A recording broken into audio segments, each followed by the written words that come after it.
ناظرین کرام سوالات کے سلسلے کو آگے بڑھاتے ہیں. اچھا آقا، ایک اور بہت ہی بنیادی اور کلیدی سوال ہے، وہ یہ ہے کہ یقیناً امام حسین علیہ السلام کی شخصیت اور ان سے محبت، لوگوں کا ایک جوش اور جذبہ کسی سے ڈھکا چھپا نہیں ہے. شاید ہی کوئی ہو کہ جو کہ امام حسین علیہ السلام کو پسند نہ کرتا ہو. تو اس کے باوجود کیا وجہ ہے کہ جب امام بلا رہے ہیں، کربلا کے لیے نکل رہے ہیں، تو ان کا ساتھ نہیں دیا جاتا محبت کے باوجود؟ تو ایسی کیا رکاوٹ ہے کہ جو محبت ہونے کے باوجود درمیان میں حائل ہو جاتی ہے اور وقت کے امام کو تنہا کر دیتی؟ اس کے اگر جواب کو بہت سادگی سے بیان کریں تو ہم یہ دیکھتے ہیں کہ بھائی امام حسین سے محبت تو ہے، خدا سے محبت میں کسی کو شک ہے؟ خدا سے بھی تو محبت ہے نا سب کو. تو سب فجر کی نماز کے لیے کھڑے ہو جاتے ہیں؟ کیا کوئی ڈاؤٹ ہے کہ خدا سے محبت ہونی چاہیے؟ اور کیا کوئی ڈاؤٹ ہے کہ خدا متعال نے فجر کی نماز واجب رکھی ہے؟ تو کیا سب فجر کے لیے کھڑے ہو جاتے ہیں؟ تو آپ خود ذرا دیکھیں کہ یہ جو مثال کے طور پر 1.3 ارب مسلمان ہیں، اگر ایک فجر کی نماز کے وجوب کے اوپر ہی ان انسانوں کا جائزہ لیا جائے تو محبتوں کے بہت سارے دعوے سامنے آ جاتے ہیں. سید الشہداء نے جو فرمایا کہ الناس عبید الدنیا والدین لائق علی السنتہم، لوگوں میں دنیا کی محبت بہرحال نافذ ہو جاتی ہے، اور وہ دنیا کی محبت ایسی اندھا کرنے والی چیز ہے، جیسے کہ کہتے ہیں حب الدنیا یعمی و یسم، انسان کو اندھا اور بہرا کر دیتی ہے، گونگا کر دیتی ہے. تو حب دنیا کے اندر جب انسان آگے بڑھنا شروع کر دیتے ہیں تو پھر ایک جگہ ایسی آتی ہے کہ جب پھر یہ سب چیپٹرز ختم ہو جاتے ہیں، اور وہ دنیا اور دنیا کی محبت اور اسی کے اندر غرق ہونا، اور پھر اس کے بعد اپنے لیے کوئی نہ کوئی عذر بنا لینا، کوئی نہ کوئی بہانہ بنا لینا. یعنی میں یہ سمجھتا ہوں کہ کربلا کے حالات کچھ اس طرح کے تھے کہ یہ سوچنا بہت مشکل ہے کہ کوئی شک میں رہ گیا ہو کہ حق پہ کون ہے. جیسے کہ ہم نے گزشتہ سوالات میں عرض کیا، حق اور باطل واضح تھا. تو معاملہ اب یہ نہیں تھا کہ مثال کے طور پر کسی کو ڈاؤٹ رہ گیا، شک رہ گیا کہ پتہ نہیں کون حق پر ہے کون باطل ہے، نہیں معلوم کرنا چاہیے یا نہیں کرنا چاہیے. اب امامت سے بڑھ کے کیا ہو سکتا ہے؟ اور کسی کا بھی کوئی عمل اگر ہو تو اللہ کے رسول نے ان کو امام کہا ہے، اس سے بڑھ کر اور کیا تھا؟ تو سب کو معلوم تھا کہ یہ حق ہے، یہی کرنا ہے. لیکن بس وہ دنیا کی محبت، وہ جو عمر ابن سعد کے ساتھ ہوا کہ وہ سمجھ رہا تھا کہ یہ کون ہے، وہ سمجھ رہا تھا کہ یہ کہاں پہنچ جاؤں گا میں، لیکن بعد میں وہ کہتا ہے کہ ابھی دنیا لے لیتا ہوں، کل توبہ کر لوں گا. تو وہ یہ دنیا کی محبت ہی ایکچولی مسئلہ ہے کہ وہ جڑ بن جاتی ہے تمام برائیوں کے لیے. یقیناً یہ کہ حب دنیا ہے، حب مال ہے کہ جو کہ حائل ہو جاتا ہے امام کے اور مومن کے درمیان میں یا مسلمان کے درمیان میں. کیا ایسے کیا وظائف انجام دیے جائیں کہ جس سے ہم اس بات کا یقین کر سکیں کہ ہم جو ہیں وہ امام سے ایک لمحے کے لیے بھی دور نہیں ہوں گے؟ ظاہر ہے کہ یہ بہت بڑا ٹاسک ہے کہ بھئی کس طریقے سے ہم نصرت امامت کا جو مقام ہے وہ حاصل کر لیں. ظاہر یہ ایک سعادت ہے یقین، اور اس سعادت کو حاصل کرنا اتنا ہی آسان ہوتا تو کربلا میں اتنے کم نہ ہوتے. یقینی بات ہے کہ یہ مشکل کام. اب مشکل کام میں کہاں سے شروع کریں؟ مثلا چھوٹی چھوٹی نفسانی خواہشات سے لڑنا شروع کریں. اب جیسے میں نے عرض کیا کہ بھئی اب فجر کا معاملہ ہے، آپ جناب علی جھوٹ اور سچ کا معاملہ ہے، نگاہوں کا معاملہ ہے، عفت و پاکیزگی کا معاملہ ہے، حلال و حرام کا معاملہ ہے. یہ جو چھوٹی چھوٹی مسائل ہوتے ہیں، چھوٹی چھوٹی مشکلات ہوتی ہیں، چھوٹے چھوٹے امتحانات ہوتے ہیں، یہ انسان کو ایک بڑی مشکل کی طرف پہنچا رہے ہوتے ہیں. تو مثال کے طور پر اگر کوئی ان چیزوں میں غفلت نہ کرے اور وہ یہ کہے کہ نہیں بھائی اللہ کی بندگی کی خاطر زندگی گزارنی ہے، اور جہاں کہیں یہ سمجھ میں آیا کہ یہ بندگی کے خلاف ہے، اس کا مقابلہ کرنا ہے، تو اگر کوئی انسان اپنے آپ کو اتنا زیادہ خدا کے سامنے تسلیم کر دے تو خدا اس خطرناک موقع پر اس کو ایسی ہدایت دیتا ہے کہ خدا تعالیٰ قرآن میں فرماتا ہے ہم ایسا نور قرار دیتے ہیں وَجَعَلْنَا لَهُ نُورًا يَمْشِي بِهِ فِي النَّاسِ، اس نور کے اندر رہتے ہوئے لوگوں کے درمیان چلتا رہتا اور اس نور سے باہر نہیں نکلتا. تو یہ جو ہدایت ہے، سعادت ہے، نصرت امامت کی سعادت ہے، ظاہر یہ بھی ایک انعام ہے، اور وہ انعام اس کو ملے گا کہ جو ان چھوٹے چھوٹے امتحانات کے اندر کامیابی حاصل کرے گا. تو وہ پھر بڑے امتحان میں بھی جیتے گا. یہاں پر ایک اور نقطہ ذہن میں آتا ہے, بہت سارے سوالات بھی اٹھتے ہیں اور کیے بھی جاتے ہیں کہ امام کا ایک مقصد یہ تھا کہ وہ شیعوں کی نجات کے لیے نکل رہے تھے, اور وہ نکلے اور انہوں نے قربانی دی اور ہماری نجات کے ضامن بن گئے. کیا یہ کہنا درست ہے اس انداز سے؟ ہاں, اس میں یہ ہوتا ہے جیسے کہ آپ نے خود کہا کہ بھئی اس میں کئی انداز ہو سکتے ہیں. اگر ہم یہ کہیں کہ اس کا مطلب یہ ہے کہ سید الشہداء کے پاس حق شفاعت ہے, تو میں یہ کہوں گا یہ وہ اسٹیٹمنٹ ہے جس میں کوئی شک نہیں ہے. اس میں تو کوئی ڈاؤٹ ہی نہیں کسی کو کہ سید الشہداء کے پاس حق شفاعت ہے, اور جو حق شفاعت سید الشہداء کے پاس ہے شاید اس کی نظیر کوئی موجود نہ ہو. جس طرح کی قربانی دی گئی اس کے بعد تو ظاہر ہے کہ اس کے بعد کوئی اور مسئلہ ہے ہی نہیں. لیکن پھر یہ کہنا کہ سید الشہداء کے حق شفاعت کے ہوتے ہوئے ہم ذمہ داریوں سے بری الذمہ ہو گئے, ہاں یہاں مشکل ہے. حق شفاعت امام حسین میں کسی کو کیا تردید ہو سکتی ہے, لیکن حق شفاعت کا مطلب یہ ہے کہ میں دین سے بیزار ہو جاؤں نعوذ باللہ تعالیٰ, میں دین سے بری الذمہ ہو جاؤں نعوذ باللہ تعالیٰ. یہ کس نے کہا؟ خود سید الشہداء نے. کیا اپنے اصحاب کو عمل کی دعوت نہیں دی؟ تو وہ جو کربلا سے پہلے, کربلا کے دوران, حتیٰ شہادت سے کچھ لمحات پہلے تک خطبات ارشاد فرماتے رہے, وہ کس کے لیے تھے؟ بالکل, تو وہ سب کا سب ہمارے لیے تھے کہ بھئی تم دین کی طرف آؤ, دین پر عمل کرو. اور سید الشہداء نے اسی کے اوپر اپنے قرب اور اپنے بود کا معیار طے کیا.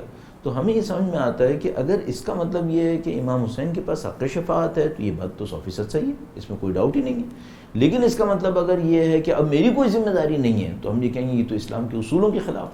یہ جتنی شریعت آئی اور جتنی صاحبان شریعت نے قربانیاں دیں وہ سب شریعت کے احیاء کے لیے دی ہیں. اب اگر ہم یہ کہیں کہ ان کے حق شفاعت کی بنیاد پر نعوذ باللہ تعالیٰ میں شریعت کو ترک کرنے کو تیار ہو گیا, یا مجھے ترک شریعت کا جواز مل گیا, تو یہ تو ہم کہیں تو حکمت اور فلسفے کے خلاف چلے گئے. یہ تو وہ ہے ہی نہیں. بے شک.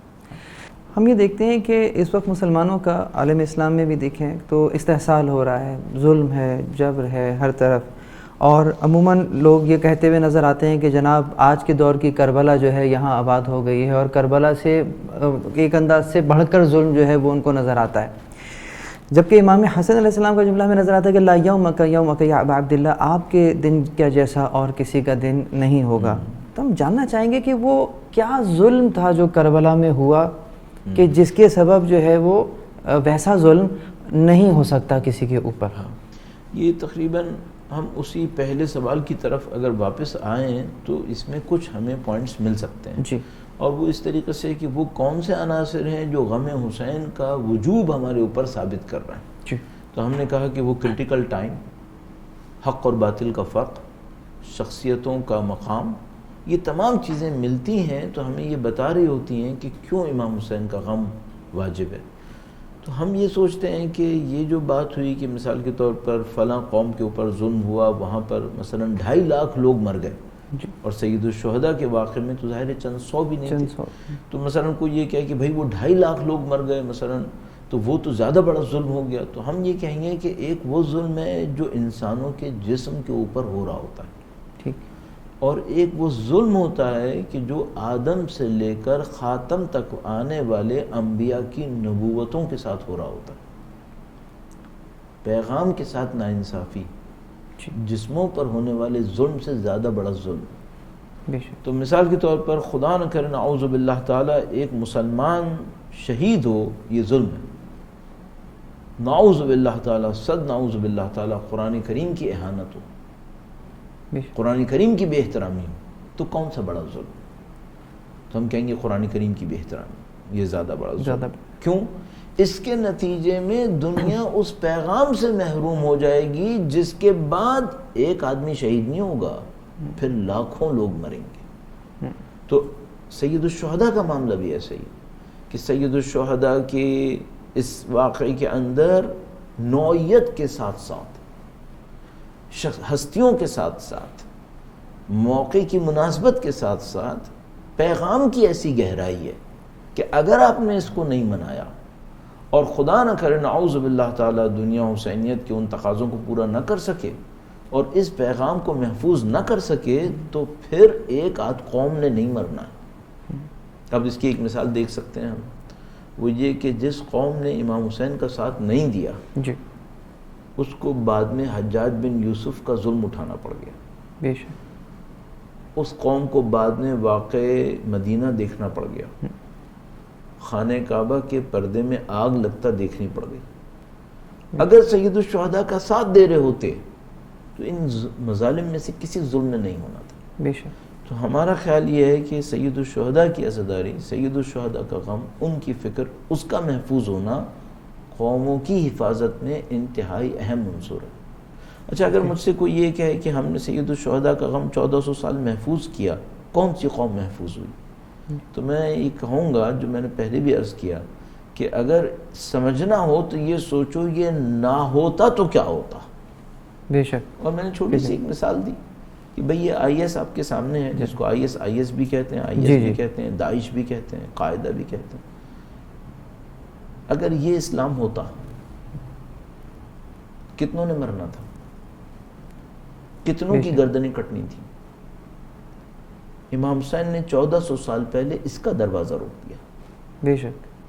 اور اس کے نتیجے میں ہم شمار نہیں کر سکتے کہ کتنی قوموں کو تہہ تیغ ہونے سے روک لیا، کتنے ظالموں کے ظلم سے ان مظلوم انسانوں کو نجات دلا دی امام حسین کی اس شہادت. اب ہماری ذمہ داری ہے کہ اس شہادت کو سمجھیں، اس پیغام کو سمجھیں، ظلم کے خلاف مقابلے کو سمجھیں، اور اس ظلم اور ظالم کے اس پیرامیٹر کو سمجھتے ہوئے جو سید الشہداء اور ان کے والد گرامی نے بیان فرمایا کہ فرمایا کونا للظالم خصما وللمظلوم اونا، اور سید الشہداء نے عملاً وہ کر کے دکھایا.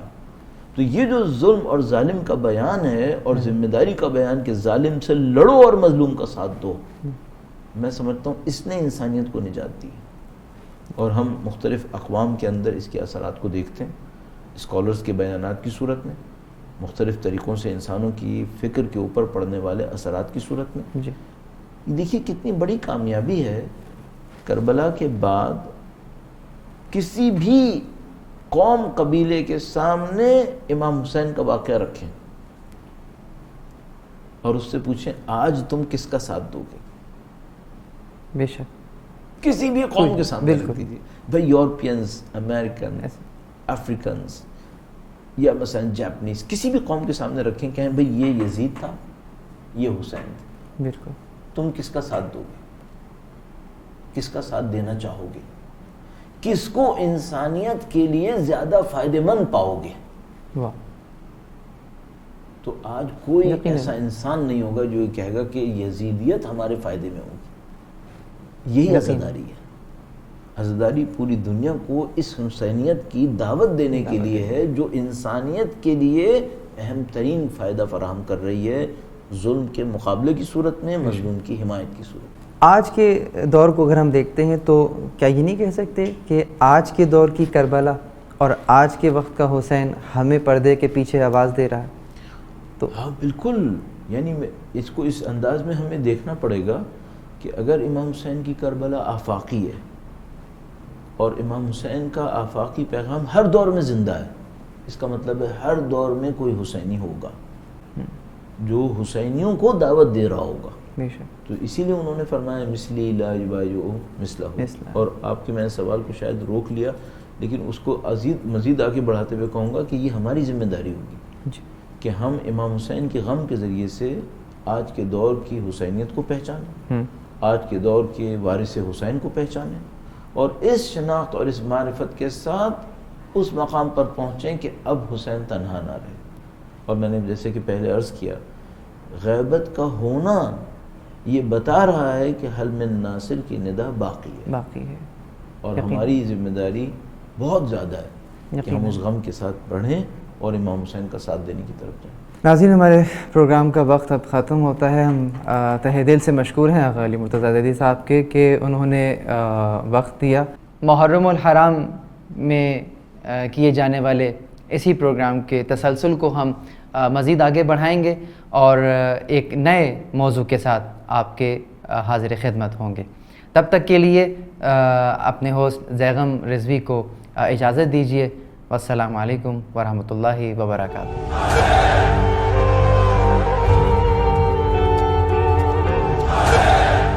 کیا کوئی خاص انداز بیان کیا گیا ہے کہ اس غم کو اسی انداز سے بنایا جائے؟ کوئی ایسا کام نہ ہو جو دین اسلام کے احکام کی مخالفت میں ہو، چونکہ غم کا مطلب ہی اسلام کا احیاء ہے، تو کوئی ایسا کام کرنا جائز نہیں ہے کہ جو دین اسلام کے احکام کے خلاف میں جائے۔ عراق تشریف لے جائیے تو وہاں مولا ابو الفضل عباس علیہ السلام کے پرچموں کو آپ چوڑائی میں پائیں گے، آپ بر صغیر تشریف لائیے تو وہ آپ لمبائی اور اونچائی میں پائیں گے۔